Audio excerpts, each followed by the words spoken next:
Once upon a time, deep in the waters of the mystical Perlantic Ocean, there lived a young and curious mer-cat named Purrina.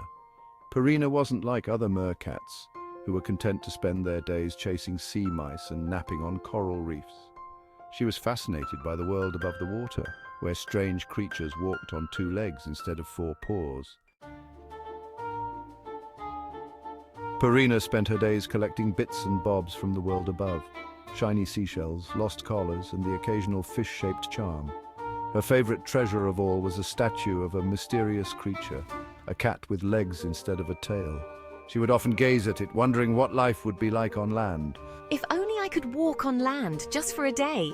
I'd chase butterflies and play in the tall grass.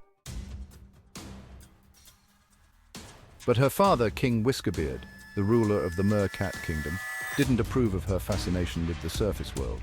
Purrina, you're spending too much time near the surface. The world above is dangerous for our kind. You belong here in the ocean. Despite her father's warnings, Purrina's curiosity grew. One day, while swimming near the shore, she saw a land cat prince playing with a ball of yarn on the sandy beach. His fur was as white as sea foam, and his green eyes sparkled like emeralds. In that moment, Purrina knew she wanted to be part of his world.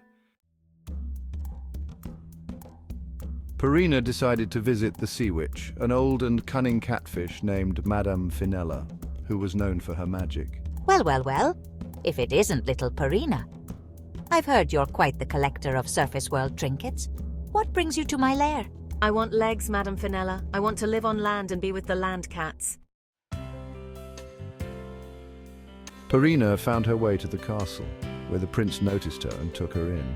Thinking she was a lost land cat, he named her Pearl because of her seafoam-colored fur. They played together every day, chasing yarn and lounging in the sun, but Purrina couldn't speak or purr to show her love. As the third sunset approached, Purrina grew worried.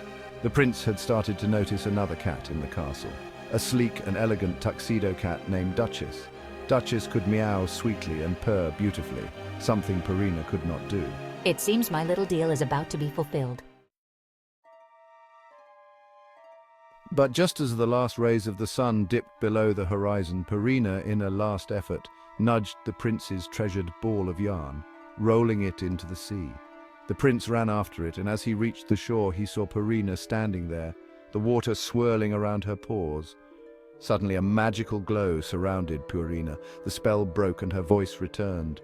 Prince, it's me, Purrina. I'm a mer-cat. I came to be with you.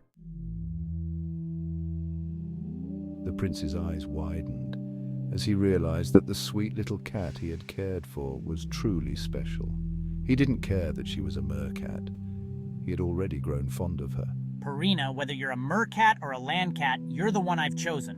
With his words, a magic wave transformed Purrina. She wasn't just a land cat anymore. She was a cat who could live both in the sea and on land. Together, the prince and Purrina explored the world, both above and below the water, living happily ever after. And so, the tale of the Little Mewmaid comes to an end. It reminds us that love knows no boundaries, not even between the land and sea, or paws and fins.